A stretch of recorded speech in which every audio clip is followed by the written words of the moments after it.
Hello বন্ধুরা, welcome to my channel. আমি সুশান্ত। আজকের এই ভিডিওয়ে আমরা চতুর্থ শ্রেণীর বৃত্তি পরীক্ষার প্রস্তুতির জন্য গণিত বিষয়ের বিগত বছরে যে প্রশ্নটি হয়েছিল সেই প্রশ্নটি সমাধান করব। তো এর আগেও আমি কয়েকটি পাঠে ভিডিও দিয়েছি। আজকে যে অঙ্কগুলি বাকি রয়েছে সেগুলিকে সমাধান করব। আর ভিডিওটি শুরু করার আগে বলি, প্রত্যেকটি ভিডিওর ডেসক্রিপশান বক্সে দেখবে হাইপ বলে একটা অপশান এসেছে নতুন, সেখানে তো অবশ্যই একটা করে ক্লিক করে দিও। দেখো, আগের ভিডিওয়ে আমরা 5-এর দাগের গ পর্যন্তই সমাধান করে দিয়েছি। তোমরা সেই ভিডিওগুলি যদি দেখে না থাকো প্লেলিস্টে গিয়ে দেখে নিতে পারো। আজকে আমরা ঘ থেকে শুরু করব। দেখো, ঘয়ের একে বলেছে বিয়োগ করো 375 টাকা 50 পয়সা, 200 টাকা 85 পয়সা। তাহলে কীভাবে বিয়োগটি করব দেখো। তো যেহেতু টাকা পয়সার বিয়োগ, তাহলে আমি প্রথমে এইখানে লিখছি টাকা আর এইখানটায় লিখছি পয়সা। দেখো, প্রথমেই বলেছিল 375 টাকা 50 পয়সা, তাহলে এই টাকা সোজা লিখব 375, পয়সা সোজা লিখব 50। আচ্ছা, ওর থেকে বিয়োগ করতে বলছে 200 টাকা 85 পয়সা, তাহলে এর নিচে লিখব 200 আর এই পয়সার ঘরে লিখব 85। বুঝতে পেরেছ? এবার বিয়োগ করতে বলেছে, বিয়োগ দেবো। এইভাবে লাইনটা টেনে দেবো আমরা। বিয়োগ কিভাবে করবে দেখো, টাকা পয়সার বিয়োগ করার সময় উপরের সংখ্যা যখনই ছোট হবে সাইড থেকে কিন্তু ধার নিতে হবে। এটা কিন্তু তোমরা এর আগেও শিখেছো। তাহলে দেখো, এখানে আছে 85, এখানে আছে কত 50, ছোট হয়েছে। এইখান থেকে আমরা ধার নেবো। কত ধার নেবো? 1 টাকা ধার নিয়ে নেবো। তাহলে এইখানে কত আছে দেখো 375। এখান থেকে যখনই 1 টাকা ধার নিয়ে নেবো এখানে পড়ে থাকবে কত 374। হলো। এবার ওই যে 1 টাকাটা নিচ্ছি, এখানে কিন্তু আমরা টাকা লিখতে পারবো না, কারণ এখানে পয়সা আছে। তাহলে ওই 1 টাকাকে আমরা পয়সা করে দেবো। কত পয়সা হয় 1 টাকা সমান? 100 পয়সা। তাহলে এইবার দেখো, এই দুটোকে একসাথে আমরা আগে যোগ করে নেব, নিয়ে তার থেকে 85টা বিয়োগ করব। এই 100 আর এই 50 যোগ করলে কত হবে বলো তো? 150। এইবার আমরা বিয়োগটি করব। দেখো, 5 থেকে 10, 5 গিঁটে, হাতে 1 থাকবে, 8 আর এই 1 নিলে হবে 9। তাহলে 9 থেকে এটা কত? 5 মানে 15 ধরবো। তাহলে 9 থেকে 15, 9এর পর দেখো 10, 11, 12, 13, 14, 15, 6 গিঁটে, 6 লিখব, হাতে 1 থাকবে, নিচে 1, ওপরে 1 মিলে যায় 0। তাহলে এটা কত হলো? 65 পয়সা। এবার এই দিকে বিয়োগ করবো। দেখো, এখানে আছে 374, এখানে আছে 200। তো আমি এইখানটায় লিখছি, তাহলে সুবিধা হবে। দেখো, 374, দেখো 0, 4, তাহলে 4টা নেমে যাবে, 0, 7, 7টা নেমে যাবে, আর 2 থেকে 3, 1 গিঁটে। তাহলে উত্তর কিন্তু আমাদের হয়ে গেল। দেখো, 174 টাকা আর 65 পয়সা। বুঝতে পেরেছ? দুইটা দেখো, এখানে বলেছে যোগ করো 15 কিগ্রা 150 গ্রাম, 6 কিগ্রা 900 গ্রাম। তাহলে এইটাও আমি প্রথমে খাতায় টুকে নিই। তাহলে এইটাকেও আমি একই রকমভাবে লিখব। দেখো, এখানে লিখব কিগ্রা, এখানে লিখব গ্রাম। সবসময় উপরেতে এককগুলিকে লিখে নেবে। তাহলে কি কি ছিল দেখো, 15 কিগ্রা 150 গ্রাম। তাহলে 15 কিগ্রা মানে কিগ্রা সোজা লিখব 15, আর এইখানে আমরা কিন্তু গ্রামটা লিখব কত? 150। আচ্ছা, ওর নিচে এবার লিখবো আমরা 6 কিগ্রা 900 গ্রাম। তাহলে যে এখানে কিগ্রা সোজা 6 আর 900 গ্রাম হচ্ছে এর নিচে, দুটোকে যোগ করব। দেখো, এখানে আছে 0, 0, 0টা নেমে যাবে। সবসময় এই ধার থেকে কিন্তু শুরু করবে। এখানে 0, 5 আছে, 5টা নেমে যাবে। আচ্ছা, এখানে কত আছে দেখো 9 আর এই 1, 9-এর পর 1 গিন করলে কত হবে? 10। তাহলে আমরা এইখানেতে 10-এর একবারে 10টাও লিখে দিতে পারো, বা 10-এর 0টা যদি লেখো তাহলে এই ধারে কিন্তু 1টাকে রেখে দিতে হবে। বুঝতে পেরেছ? তাহলে আমি এইখানে তো শুধু 0টাই লিখছি, লিখে এখানে 1টা নিয়ে চলে এলো। তাহলে 6 আর এই হাতের 1 কত হবে? 7, তাই তো? তাহলে 7 আর এই 5, 7-এর পর 8, 9, 10, 11, 12, 12, 2, আবারও হাতে 1 থাকবে। তাহলে হাতের 1 আর এই 1 কত হবে? 2। তাহলে এটা হয়ে গেল 22 কিগ্রা, আর এটা হয়ে যাবে 50 গ্রাম। তো এইখানে যদি আমি পুরো 10টা লিখে দিতাম তাহলে এইটাকে আবার ভেঙে এইদিকে আনতে হতো। তখন তোমাদের বইয়ে দেখবে লেখা রয়েছে 1000 গ্রাম হয়ে গেলেই সেটা কি করতে হয় 1 কিগ্রা। তাহলে 1000 গ্রামকে ভাঙতে হতো 1000 যোগ 50, তো ওই 1000 মানে 1 কিগ্রা, তখন এইদিকে চলে আসতো 50 গ্রাম পড়ে থাকতো। বুঝতে পেরেছ? সেই জন্য আমি একবারে এখানে নিয়ে চলে এসেছি। উঁয়ারটা দেখো, পিতার বয়স পুত্রের বয়সের 3 গুণ। পুত্রের বর্তমান বয়স 12 বছর 5 মাস হলে পিতার বয়স কত?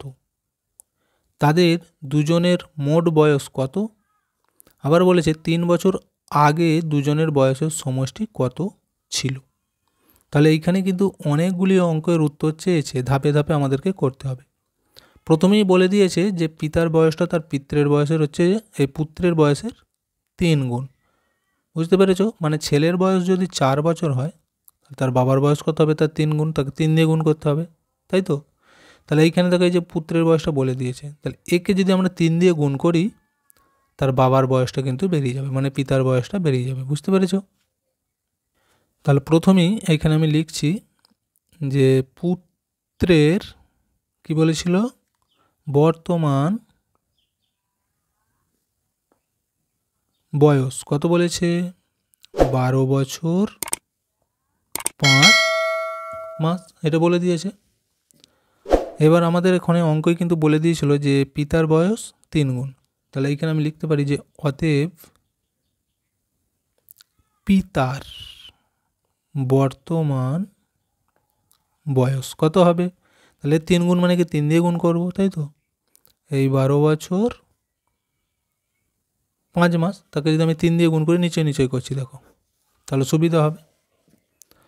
3 5 15, এখানে আমি 15 লিখে দিলাম, 15 মাস। আর 3 2 6, 3 1 3, তাহলে এটা কত হলো? 36 বছর। 36 বছর 15 মাস, এটাকে আমরা যদি ভেঙে লিখি কত হবে? দেখো এই 15 মাস মানে কত?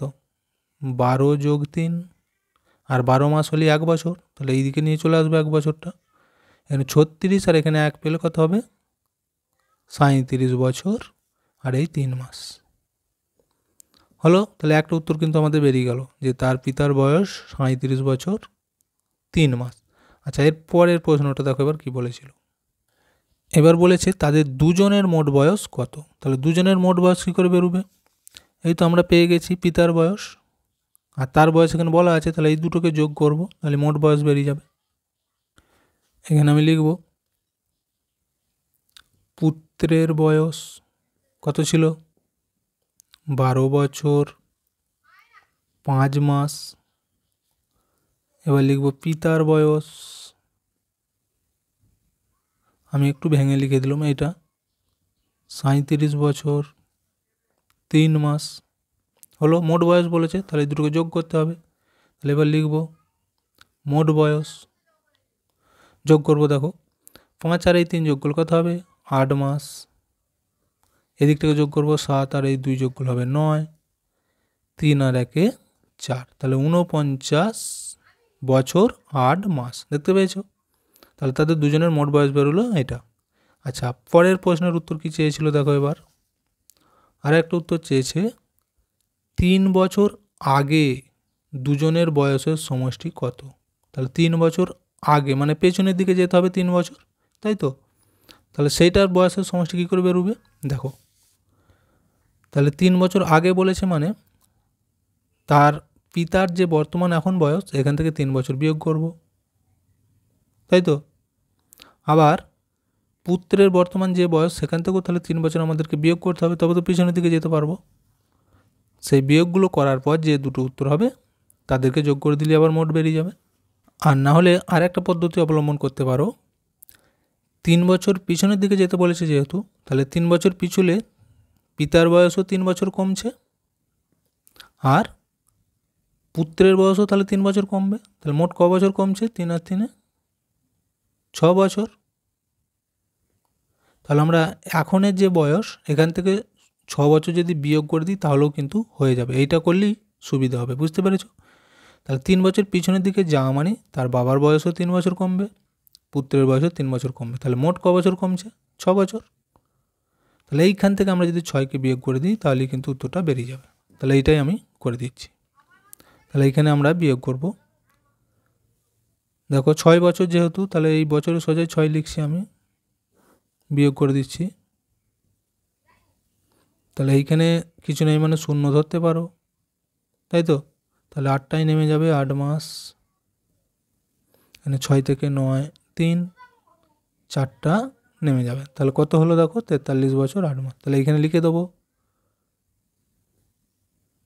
3 বছর আগে তাদের বয়সের সমষ্টি ছিল এইটা। বুঝতে পেরেছো? এবার 6 দাগেরগুলি দেখো, নিচের প্রশ্নগুলির উত্তর দাও, যে কোনো 4টি। কয়েতে বলেছে এবিসি একটি ত্রিভুজ যার এবি বাহু 5 সেন্টিমিটার, এসি বাহু 5 সেন্টিমিটার এবং বিসি বাহু 7 সেন্টিমিটার হলে ত্রিভুজটি কী ধরনের ত্রিভুজ? আবার বলেছে ত্রিভুজটির পরিসীমা নির্ণয় করো। তাহলে এখানে দুটো উত্তর চেয়েছে। প্রথমে আমি ত্রিভুজটি আঁকছি। দেখো 6 দাগের ক, মনে করো এখানে একটা আমি ত্রিভুজ আঁকছি। প্রথমেই বলে দিয়েছে 5 সেমি এবি এসি, আর একটা বলেছে 7 সেমি। তাহলে এই দুটো বাহুকে আমাদের সমান রাখতে হবে। এটা এ, এটা বি, এটা সি, নাম দিলুম। দেখো বলেছে এবি 5 সেমি, মানে এই যে এ আর এই যে বি, তাহলে এই বাহুটার দৈর্ঘ্য হচ্ছে 5 সেমি। এরপর বলেছে এসি বাহু 5 সেমি, তাহলে এ সি এইটাও কিন্তু 5 সেমি। আর বলে দিয়েছে বিসি 7 সেমি, মানে বিসি এইটা হচ্ছে 7 সেমি হবে। বুঝতে পেরেছো? তো আমার এটা কিন্তু ছোট হয়ে গেছে আঁকতে, যে এটা 7 সেমি। এখন আমাদের জিজ্ঞেস করেছে যে এই ত্রিভুজটি কী ধরনের ত্রিভুজ। দেখো, যে ত্রিভুজের দুটি বাহু সমান হয়, মানে একই মাপ, দেখো এই বাহুটা একই মাপ দেওয়া আছে, তাহলে এটা কি লিখব? সমদ্বিবাহু ত্রিভুজ। বুঝতে পেরেছ? দুটো বাহু সমান হলে তাকে লিখব সমদ্বিবাহু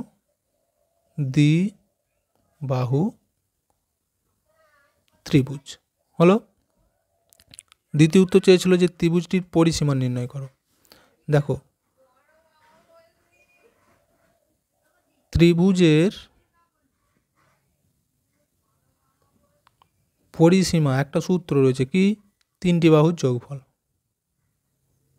3টি বাহুর যোগফল মানে 3টে বাহুকে যোগ করে দিলেই কিন্তু পরিসীমাটা বেরিয়ে যাবে। দেখো এই বাহুটা কত, আমি যদি প্রথমে নামগুলো লিখি, দেখো এ বি একটা বাহু, ভালো করেই করছি, বিসি একটা বাহু যোগ এসি একটা বাহু, তাহলে এই 3টে বাহু। এবার 3টে বাহুর নাম আমাদের বলেও দিয়েছিল। দেখো এ বি কত, 5 সেমি, তাহলে এ বির জায়গায় লিখব 5 যোগ বিসি, এটা ছিল 7, তাহলে লিখব 7 যোগ এসি, মানে এইটা থেকে এইটা এখানে বলে দিয়েছিলাম কত, 5। 3টেকে যোগ করলে কত হচ্ছে, দেখো 5 আর 5 10 আর 7 17 সেমি। তাহলে পরিসীমা কিন্তু আমাদের বেরিয়ে গেল। কয়েকটা দেখো, একটি লেবুকে সমান দুভাগ করা হলো, একটি ভাগে কটি তল ও কি কি? তাহলে দেখো একটা লেবু নিশ্চয়ই তোমরা দেখেছো কেমন গোল পাড়া হয়, তাকে যদি মাঝ বরাবর কেটে দেওয়া হয় তাহলে কটা তল তৈরি হবে? তার দুটো তল তৈরি হয়ে যাবে, একটা হয়ে যাবে সমতল আর একটা হয়ে যাবে বক্রতল। বুঝতে পেরেছ? এটা নিজেরাই তাহলে লিখে নেবে, বলে দিলাম। এবার গয়েরটা বলেছে, দেখো পাশের চিত্রে জমির পরিসীমা নির্ণয় করো। তাহলে জমির পরিসীমাটা নির্ণয় করতে বলেছে। তো পরিসীমা কি করে নির্ণয় করবে? আমি বলেছি যে পরিসীমা মানে হচ্ছে শুধু এই ধারগুলো সব যোগ করবে। বুঝতে পেরেছ? যেখানে যত মাপগুলো দেওয়া রয়েছে দেখো সবগুলোকে যোগ করলেই পরিসীমাটা বেরিয়ে যাবে। দেখো কি কি আছে, আমি এখান থেকে ধরছি। প্রথমে আছে দেখো 30,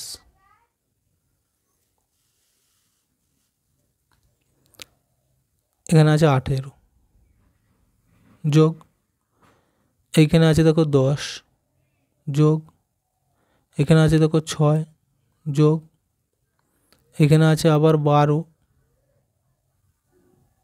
যোগ, এখানে আবার আছে 6 যোগ, এখানে আছে 8 যোগ, এখানে আছে 18। তাহলে এই সবগুলোকে যোগ করে যে উত্তরটি হবে সেটাই হবে এই ছবিটির পরিসীমা। বুঝতে পেরেছো? তো যোগটা তোমরা কিন্তু নিজেরা এবার করে নেবে, উপর নিচেই লিখে পরপর। বুঝতে পেরেছো? ঘয়েরটা দেখো, আয়তক্ষেত্র একটি পিচবোর্ডের যে ধার বেশি লম্বা তাকে কি বলে? অন্য দিককে কি বলা হয়? তাহলে দেখো, একটা আয়তক্ষেত্র একটি পিচবোর্ড বলেছে, ওটা কত দাগ এখানে দিয়ে দিচ্ছি আমি ঘয়ের বলে। যদি আমি এখানে ছবিটা আঁকি, দেখো আয়তক্ষেত্র মানে একদিকটা বেশি লম্বা হবে, একদিকটা এরকম অল্প লম্বা হবে, এইরকম। আমাদের বলেছে যে ধার বেশি লম্বা তাকে কি বলে? বেশি লম্বা কোনটা দেখো, এইটা, এই মাপটা, এই মাপটা, এই দুটো মাপ কিন্তু একই হয়, তাহলে এই দিকটা বেশি লম্বা। এই দিকটাকে কী বলে? এই দিকটাকে বলা হয় দৈর্ঘ্য। হলো? এবার বলেছে অন্য দিককে কি বলা হয়? অন্য দিক বলতে এই যে এই দিকটা রয়ে গেল বা এই দিকটা রয়ে গেল, তাহলে এইটাকে বলা হয় প্রস্থ। বুঝতে পেরেছ? তাহলে এইটা হচ্ছে দৈর্ঘ্য, এইটা হচ্ছে প্রস্থ। আচ্ছা, এরপরে দেখো উয়ারটা কি বলেছে। বলছে পাশের চিত্রটিতে কয়টি ত্রিভুজ আছে? তাহলে এই যে ছবিটি দেওয়া রয়েছে এর মধ্যে ত্রিভুজ কটা আছে গুনতে বলেছে। তাহলে ভালো করে গুনে দেখো। প্রথমে আমি যদি ছোট ছোট ত্রিভুজগুলি গুনি, দেখো কটা হচ্ছে, 1 2 3 4 5 6টা হলো। এরপর আমরা বড়গুলো গুনব, এইখান থেকে দেখো 1টা, 7টা, আর কোথায় আছে দেখো। তাহলে এইটা উত্তর হয়ে যাবে 7টি, উয়ার দাগের 7টি দেখা যাচ্ছে, আর কিন্তু নেই। তো সব অঙ্কগুলি এখানে সমাধান হয়ে গেল। ভিডিওটা এখানেই শেষ করছি। ভিডিওটি যদি ভালো লাগে অবশ্যই একটা লাইক দিয়ে দিও এবং শেয়ার করে বন্ধুদেরকেও দেখার সুযোগ করে দিও।